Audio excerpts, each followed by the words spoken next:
एक बार बोल देना पड़ेगा, बोलिए प्रेम से वृंदावन बिहारी लाल की। इसीलिए कोई आदमी पूछता है कि भगवान कैसा है, अब जो भी उत्तर दीजिएगा सब उत्तर अधूरा होगा। क्या होगा बोले, सब आदमी अधूरा होगा। अब कह दीजिएगा कि भगवान निराकार है तो यो अधूरे हुआ, साकार है फिर भी क्या हो गया, अधूरे हुआ।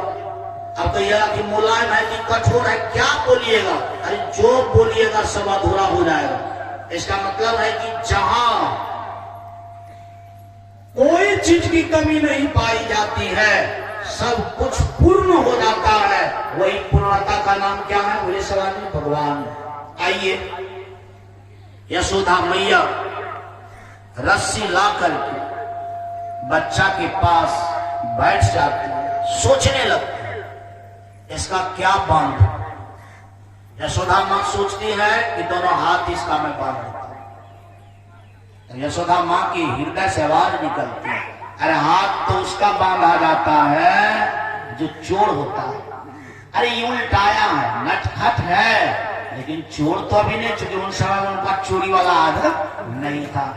दया आ गई कि नहीं, हाथ बांधना ठीक बात नहीं है। दिमाग लगाया, इसका पैर बांध देता हूं। जब पैर की बारी आया तब उनके हृदय से आवाज निकलती है, हो सकता है बच्चा है, पैर यदि इधर उधर हो जाए तो टूटिए जाएगा, सब दिन का ही लंगड़ा हो जाएगा। सोने तो पैर भी बांधना ठीक बात नहीं है। दिमाग लगाया, इसका कमर बांध दिया जाए ताकि पैर भी फ्री रहेगा, हाथ भी फ्री रहेगा, और कमर में रस्सी रहेगा, ये गुड़केगा भी, इधर उधर करेगा, इसको पता भी नहीं चलेगा कि मैं बंधा हूं।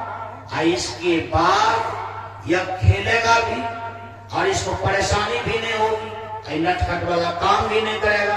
सबसे बढ़िया होगा कि इसके कमर को बांध देती, और कमर को बांधने का प्रयास किया, थोड़ा असफल रहा, दोबारा प्रयास किया, असफल रहा। असफल का तात्पर्य हुआ कि जिस वस्तु से, जिस चीज से उनको बांध रही थी, वह चीज बांधने में क्या हो जाती थी, कमजोर, यानी छोटा पड़ जाता। 10 बार 20 बार जब प्रयास किया, तब तक में यशोदा का जो टेम्पर था गुस्सा का, यानी वास्तव में वह टेम्पर थोड़ा लॉ हो गया, और यशोदा कहने लगी, कैसा ही लड़का है कि जब मैं सोचती हूँ बांधने के लिए भी बांधता भी नहीं है, और छोटा होता है जिसमें मेरा दिमाग भी काम नहीं कर रहा है कि कितना छोटा है, और जब से मैं इनको बांध रही हूँ तब से रस्सी को बड़ा करती जा रही हूँ, और फिर भी ये बंधा नहीं जा रहा है। लगता है कि जन्म से जब ये 2-4 दिन में बड़का से बड़का लोग को हाथ में लगने के लिए दिया, अब तो ये गुरकने लगा, मुझे क्या खाक हाथ लगने के लिए देगा, ऐसा ही तो बोला। भगवान कृष्ण समझ गए, माँ अब मेरे सामने में छोटी पड़ रही है, और बेटा के सामने में अगर माँ छोट हो जाए तो बेटा को कम से कम इतनी शर्मिंदा जरूर आनी चाहिए कि एक बार अपने भाव से, अपने विचार से माँ को आश्वासन दे कि नहीं माँ तू बड़ी है और मैं छोटा हूँ। और इसी बर्ताव में आकर, भाव में आकर भगवान तुरंत बंध जाते हैं, और बांध देने के बाद यशोदा माँ सोचती है, एक छोर से तो कमर को बांध दिया, दूसरा छोर को मैं किधर बांधूं। तो सबसे पहले वो सोची बरामदा वाला खूंटा में बांध देती हूँ। दिमाग लगाया, बरामदा तो ऊंचा है, अंगना क्या है, नीचा है, चारों बगल इसको घूरने फिरने में अच्छा नहीं होगा।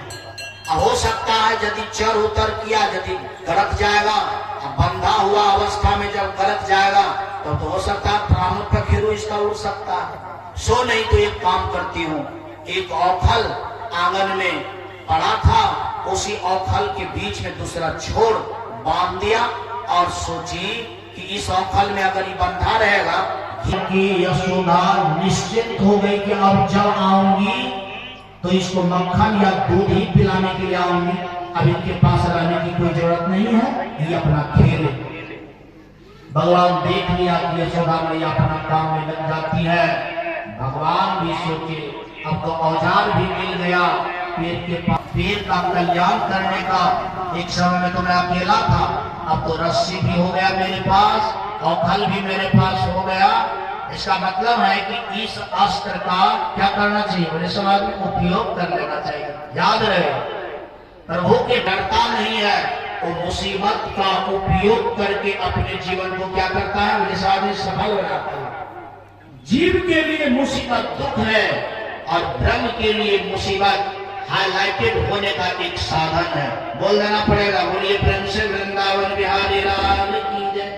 जैसे उदाहरण के लिए, जब धन के पास हीरा जाता है, क्या जाता है बोलिए, वही व्यक्ति कारगर होता है, और जो मुसीबत से थर थर कांपता है वो बस न बढ़िया होता है न खराबे होता है, वो बीच में रह करके अपना झूला झूलते रहता है। अब हर जिंदगी झूलता झूलते रहते रहते अपना जीवन को क्या करता है, समाप्त कर देता है। भगवान ने यह दुख को बहुत ही बड़ा कामयाब बनाया। यशोमती मैया अपना काम कर रही है, यह किसी न किसी तरह से घर का